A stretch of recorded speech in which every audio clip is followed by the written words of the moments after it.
Karen's eyes flashed with rage as she flung open the front door, ready to unleash her fury on the unsuspecting milkman. "What the hell is wrong with you?" she screeched, her voice shrill enough to shatter eardrums. "I specifically told you not to ring the bell twice. But you just had to ignore me, didn't you?" The milkman, a weathered man in his 50s, stood there unflinching, unfazed by Karen's unhinged tirade. He simply raised a hand, silencing her with a stern look.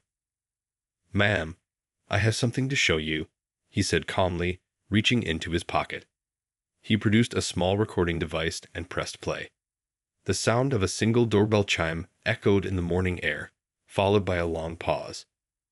Then, a second chime. Karen's face fell as the proof played out before her. She opened her mouth, but no words came out, only a strangled gasp. "As you can hear, I only rang your bell once," the milkman said, his tone laced with a hint of triumph. "I'm not sure why you think I rang it twice, but I can assure you that is not the case." Karen's grip on the door frame tightened, her knuckles turning white. She had been so convinced, so certain of her own version of events. But now, faced with undeniable evidence, she found herself at a loss for words. I don't understand," she stammered, her bravado quickly crumbling. The milkman shook his head, a slight smile playing on his lips. "Ma'am, I've been doing this job for over 20 years. I know the routine, and I know better than to ignore a customer's instructions. Perhaps you simply didn't hear the first chime." Karen's face flushed with embarrassment, her cheeks burning red. She had made a fool of herself, and in front of a complete stranger, no less. Suddenly, the ground felt unsteady beneath her feet, and she gripped the door even tighter, as if it were the only thing keeping her upright. I'm sorry," she managed to say, her voice barely above a whisper. "I shouldn't have yelled at you like that." The milkman nodded, his expression softening. "No need to apologize, ma'am. It's an understandable mistake. Just try to be a little more mindful next time, all right?" Without waiting for a response, he turned and continued on his route, leaving a thoroughly chastened Karen standing in the doorway, her pride shattered. As the milkman's truck disappeared down the street, Karen closed the door, feeling the weight of her own foolishness settle upon her. She had allowed her emotions to get the better of her, and in the process, she had made a complete spectacle of herself. But deep down, Karen knew that this was just the beginning. She had a long history of overreacting and lashing out at those around her, and she couldn't help but wonder how many more times she would find herself in a similar situation. One thing was certain. This encounter with the milkman had shaken her, and she couldn't help but feel a growing sense of unease about what the future might hold. The memory of the milkman's humiliating encounter with Karen lingered in her mind like a stubborn stain that refused to be washed away. Try as she might, she couldn't shake the feeling of sheer mortification that had consumed her in that moment. As the days passed, Karen found herself becoming increasingly on edge, hyper-vigilant to any perceived slight or transgression from those around her. She snapped at her husband over the smallest of things, lashed out at her children for minor infractions, and bristled at even the most innocuous comments from her coworkers. It was as if the milkman's recording had unlocked a door to a dark and volatile side of Karen's personality, one that she had always kept carefully hidden from the world. And now, it was spilling out, wreaking havoc on her relationships and her sense of self. One day, as Karen was grocery shopping, she found herself standing in the checkout line, fuming with impatience as the person in front of her fumbled with their payment. When the cashier politely asked Karen to wait her turn, the dam finally broke. "What is wrong with you people?"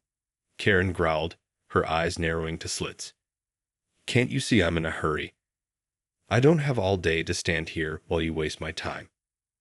The cashier, a young woman barely out of her teens, visibly recoiled, her face flushing with a mix of fear and embarrassment. The other shoppers in line turned to stare, their expressions ranging from shock to pity. Karen, oblivious to the stares, continued her tirade, her voice rising to a shrill, unforgiving pitch. "This is ridiculous. I've been waiting here for ages, and you're all just standing around like a bunch of idiots. Don't you know how to do your jobs?" The cashier, her hands trembling, quickly finished ringing up the customer in front of Karen, her movements hurried and clumsy. As she reached for Karen's items, her fingers fumbled, knocking over a display of candy bars. "Oh, for God's sake," Karen exclaimed, her exasperation palpable. "Can't you even do that right?" The young woman, her eyes brimming with tears, muttered a soft apology, her voice barely audible. But Karen was having none of it. "Don't give me that sorry nonsense," she spat. "If you can't handle the job, maybe you should find something else to do." At this, the other shoppers in line began to murmur, their expressions shifting from pity to outrage. One man, a burly, middle-aged fellow, stepped forward, his brow furrowed in a deep scowl. "Hey, lady, that's enough," he growled, his voice low and menacing. "Leave the poor girl alone. Can't you see you're making a scene?" Karen, her face flushed with a mixture of anger and embarrassment, opened her mouth to retort, but the words died on her lips. She suddenly realized that all eyes were on her, and the weight of their collective judgment was crushing. Silently, she paid for her groceries and fled the store, her shoulders hunched, her head bowed. As she walked to her car, she couldn't shake the feeling that she had somehow lost control, that the milkman's recording had unleashed a monster she could no longer tame. And deep down, Karen knew that this was just the beginning. The consequences of her entitled behavior were only just starting to unfold. The confrontation at the grocery store had left Karen shaken and unsettled. As she replayed the scene in her mind, she couldn't help but cringe at the memory of her own behavior. The way her voice had risen to a shrill, unforgiving pitch, the way she had mercilessly berated the young cashier, the way the other shoppers had turned on her, their expressions a mix of pity and outrage. It was a stark reminder of just how far she had fallen, how the incident with the milkman had unleashed a dark and volatile side of her personality that she had always kept carefully hidden. And as the days passed, Karen found herself increasingly on edge, her temper flaring at the slightest provocation. One evening, as she sat at the dinner table with her family, the tension in the air was palpable. Her husband, a quiet and unassuming man, tried to engage her in conversation, but Karen brushed him off with a curt, dismissive response. "Are you all right, dear?" he asked, his brow furrowed with concern. Karen shot him a withering glare. "Of course I'm not all right," she snapped. "How could I be, with all the incompetent idiots in this world who can't even do their jobs properly?" Her husband blinked, taken aback by the venom in her words. "I'm sorry. I didn't mean to upset you," he said, his voice barely above a whisper. Their teenage daughter, sensing the tension, quickly interjected. "Mom, maybe you should try to relax a little. You seem really stressed out lately." Karen whirled on her, her eyes flashing with barely contained fury. "Stressed out? Of course I'm stressed out. How can I not be, when I'm surrounded by people who can't seem to do the simplest things right?" The girl recoiled, her face a mask of hurt and confusion. I was just trying to help," she stammered. "Well, don't," Karen spat. "I don't need your help or anyone else's. I'm perfectly capable of handling things on my own." The room fell silent, the only sound the quiet clinking of utensils against plates. Karen could feel the weight of her family's stares, the disappointment and concern etched into their features. But she refused to back down, her pride and stubbornness refusing to allow her to admit that she might be in the wrong. As the meal drew to a close, Karen abruptly pushed back her chair and stormed out of the room, leaving her bewildered family in her wake. Once in the privacy of her bedroom, she collapsed onto the bed, her head in her hands, the weight of her own behavior crushing her. She knew that she was spiraling, that her outbursts were becoming more and more frequent, more and more intense. And deep down, she feared that if she didn't find a way to regain control, The consequences could be dire, not just for her, but for those she loved. But the thought of admitting her faults, of apologizing and seeking help, was simply too much to bear. Karen had always prided herself on her strength, her independence, her ability to handle anything that life threw her way. To acknowledge her own weaknesses felt like a betrayal of everything she had worked so hard to build. As the night wore on, Karen lay awake, the weight of her own actions pressing down on her. A constant reminder of the demons she had unleashed. Demons that threatened to consume her and everyone around her. The tension in the household had reached a breaking point, and Karen knew that something had to give. Her once stable relationships with her husband and children had become strained, marked by constant bickering, harsh words, and a palpable sense of unease. Karen's outbursts had become more frequent and more volatile, and she could no longer ignore the impact they were having on those around her. She had always prided herself on being a strong, independent woman, but the truth was, she was spiraling out of control, and she had no idea how to stop it. One morning, as Karen was preparing for work, her husband approached her with a concerned expression on his face. "Karen, we need to talk," he said, his voice gentle but firm. Karen stiffened, bracing herself for another confrontation. "What is it now?" she snapped, instantly on the defensive. Her husband sighed, placing a hand on her shoulder. "Honey, I'm worried about you. This behavior of yours, it's not like you. I think you might need some help." Karen's eyes widened, a mixture of shock and indignation flashing across her features. "Help? What are you talking about? I'm perfectly fine." "No, you're not," her husband insisted, his grip tightening ever so slightly. "You've been lashing out at everyone, and it's starting to affect our family. I think you should consider seeing a therapist." Karen recoiled, as if his words had physically struck her. "A therapist? Are you kidding me? I don't need some shrink to tell me how to live my life." "Please, Karen," her husband pleaded, his voice tinged with desperation. "I just want you to be happy, and right now, you're not. This isn't sustainable, and I'm worried about you." Karen opened her mouth to protest, but the words died on her lips. Deep down, she knew he was right. Her outbursts were becoming more and more uncontrollable, and the fallout was threatening to tear her family apart. Swallowing her pride, she finally nodded, her shoulders slumping in defeat. "Okay," she whispered, her voice barely audible. I'll think about it." Her husband pulled her into a tight embrace, relief and concern mingling in equal measure. "Thank you," he murmured, pressing a gentle kiss to the top of her head. As Karen stood there, wrapped in her husband's arms, she couldn't help but feel a twinge of shame. She had always prided herself on her strength and independence, but now she was forced to confront the reality that she needed help that she had been stubbornly refusing to seek. The road ahead would not be an easy one, she knew that much. But for the first time in a long while, Karen felt a glimmer of hope. Hope that perhaps, with the right guidance, she could find a way to regain control over her life and her relationships. It was a daunting prospect, but as she reluctantly agreed to consider seeing a therapist, Karen knew that it was a necessary step if she wanted to truly move forward. Taking that first step and agreeing to see a therapist had been one of the hardest things Karen had ever done.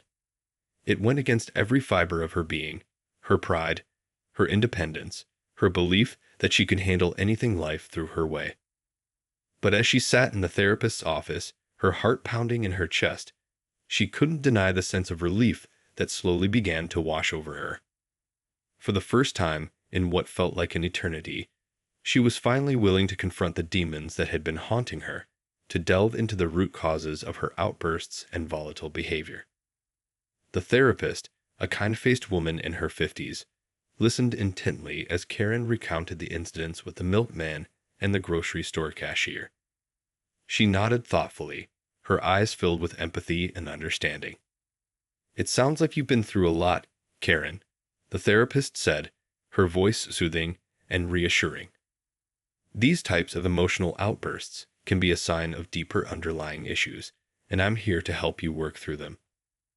Karen fidgeted nervously in her seat, her fingers twisting the hem of her shirt. I don't know what's wrong with me, she admitted, her voice barely above a whisper. I used to be so in control, so level-headed. But now, it's like I'm a completely different person. The therapist nodded, jotting down a few notes in her pad. That's a very common experience for people who are struggling with emotional regulation, she explained. Often, there are deeper factors at play: past traumas, unresolved conflicts, or even underlying mental health conditions. Karen felt a lump forming in her throat, her eyes stinging with the threat of tears. But I don't want to be this person, she said, her voice cracking with emotion. I don't want to hurt the people I love. I know, Karen, the therapist replied, her tone gentle and reassuring. And that's why you're here, to find a way to regain control, to heal, and to rebuild those important relationships. It won't be easy, but I believe you have the strength to do it. For the first time in what felt like ages, Karen felt a glimmer of hope. The weight of her own behavior had been crushing her, but now she had the opportunity to confront it, to understand it, and to work towards a healthier, more balanced way of living. As the session drew to a close, the therapist offered Karen a compassionate smile. I know this is a difficult journey, but I'm here to support you every step of the way. Together, I believe we can help you find your way back to the person you want to be. Karen nodded, her eyes glistening with unshed tears. Thank you, she whispered, her voice laced with a newfound determination. I'm ready to do the work. And as she stepped out of the therapist's office, Karen felt a sense of purpose and resolve that she hadn't experienced in a long, long time. The road ahead might be a challenging one, but she was finally ready to face her demons head-on. As Karen continued her weekly therapy sessions, she began to uncover the deep-seated roots of her entitled and volatile behavior. It wasn't an easy process. Delving into her past traumas, confronting her own insecurities and fears, and acknowledging the ways in which she had hurt those closest to her. But with the guidance and support of her therapist, Karen slowly started to peel back the layers of her own psyche to understand the driving forces behind her outbursts and her need for control. It all traced back to her childhood, to a time when her parents had been constantly at odds, their fights and disagreements creating an atmosphere of tension and instability. Karen, as a young, impressionable child, had learned to cope by exerting control over the things she could: her environment, her belongings, and the people around her. It was a defense mechanism, the therapist explained, her voice calm and soothing. You felt powerless in the face of the chaos at home, so you developed this need to control every aspect of your life. And as you grew older, that defense mechanism became harder and harder to let go of. Karen nodded, her brow furrowed in concentration. But why does it come out the way it does? She asked, her voice tinged with frustration. Why do I lash out at people, instead of just trying to maintain control in a healthier way? The therapist paused, considering the question carefully. Well, that's where your own insecurities and fears come into play, she explained. When you feel threatened, or like you're losing control, your instinct is to react aggressively, to try and assert your dominance. It's a maladaptive coping mechanism, but one that's deeply ingrained in your psyche. Karen let out a heavy sigh, her shoulders slumping. So how do I change that? She asked, her voice laced with a hint of desperation. I can't keep going on like this, hurting the people I love. It's going to take time and effort, the therapist replied, her tone reassuring. But the first step is recognizing the problem and being willing to work on it. With the right tools and strategies, you can learn to manage your emotions in a healthier way and rebuild the relationships that have been damaged. As the session drew to a close, Karen found herself filled with a renewed sense of determination. She knew the road ahead would not be an easy one, but for the first time in a long while, she felt a glimmer of hope. Hope that she could reclaim the control she so desperately craved, without resorting to the destructive behaviors that had threatened to tear her life apart. With a deep breath, she bid the therapist farewell, her mind already whirring with the strategies and techniques they had discussed. This was her chance to break the cycle, to become the person she had always wanted to be, and she was determined to seize it, no matter what it took. As the weeks turned into months, Karen's weekly therapy sessions became a steadfast lifeline, guiding her through the tumultuous journey of self-discovery and change. It was a process filled with ups and downs, triumphs and setbacks, but with each passing session, she could feel herself slowly but surely starting to regain control over her emotions and her behavior. One of the key strategies her therapist had introduced was the practice of mindfulness, the act of being present and aware in the moment, rather than getting caught up in the whirlwind of negative thoughts and impulses. Karen found that by taking a few deep breaths, pausing before reacting, and consciously choosing her words and actions, she was able to mitigate the intensity of her outbursts. It's all about building that self-awareness, the therapist had explained. The more you can tune into your own internal states, the better equipped you'll be to manage them. And as Karen put these techniques into practice, she began to see tangible results in her relationships. Her husband, once wary and uncertain, now expressed genuine pride and admiration at the progress she was making. Her children, too, slowly started to let their guards down, sensing the shift in their mother's demeanor. One day, as Karen was grocery shopping, she found herself in a familiar situation. The person in front of her in line was fumbling with her payment, causing a delay. Karen could feel a familiar prickle of irritation start to creep up her spine, but this time, she paused, taking a deep breath before responding. "Excuse me, could you please hurry up?" she said, her voice calm and measured. "I'm in a bit of a rush, but I understand these things happen." The other shopper, taken aback by Karen's polite and understanding tone, quickly apologized and moved aside to let her through.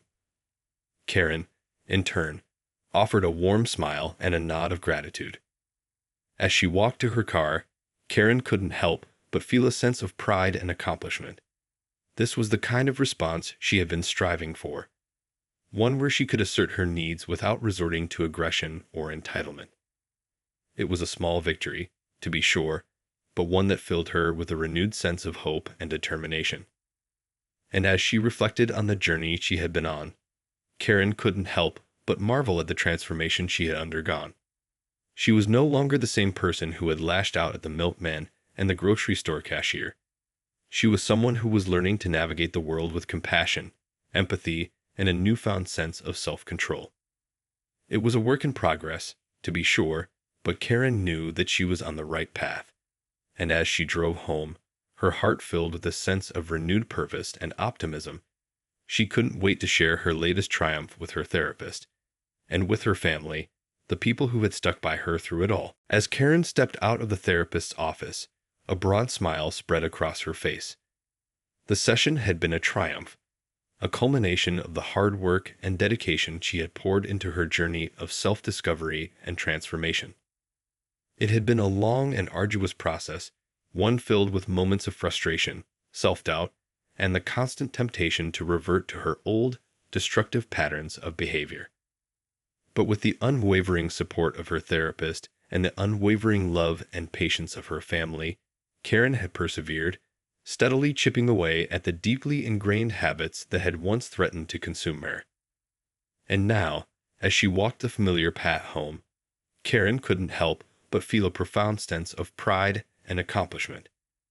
She had come so far from the entitled, volatile woman who had lashed out at the milkman and the grocery store cashier, to a person who was now able to navigate the world with a newfound sense of empathy, compassion, and self-control.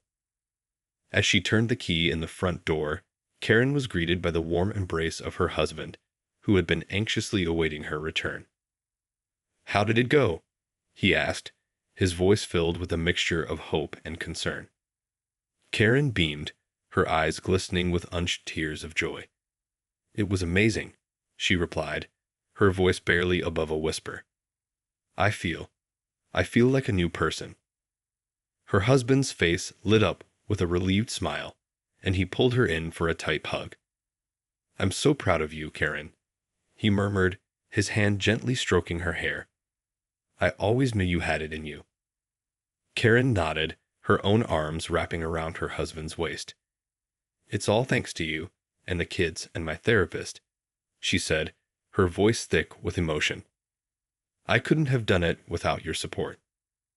As they pulled apart, Karen caught sight of her two children, who had been watching the exchange from the living room. Sensing the shift in their mother's demeanor, they tentatively approached, their eyes filled with a mix of hope and hesitation. Karen knelt down, her arms outstretched, and the children rushed into her embrace, burying their faces in her shoulder. "I'm so sorry," she whispered, her voice quivering with emotion. "I'm going to be better, I promise." The children clung to her, their own tears of relief mingling with hers, and in that moment, Karen knew that she had truly turned a corner. The road ahead might still be filled with challenges, but she was no longer alone. She had the love and support of her family, and the tools and strategies she had learned in therapy to help her navigate whatever life threw her way. As the family embraced, Karen couldn't help but think back to that fateful day with the milkman, the moment that had set her on this transformative journey. And while the memory still stung with a twinge of embarrassment, she knew that it had ultimately been a blessing in disguise, a catalyst for the change that she had so desperately needed. With a renewed sense of purpose and determination, Karen vowed to continue her progress, to never take her hard-won victories for granted. She was a different person now, one who was ready to embrace the future with open arms, and she couldn't wait to see what lay in store.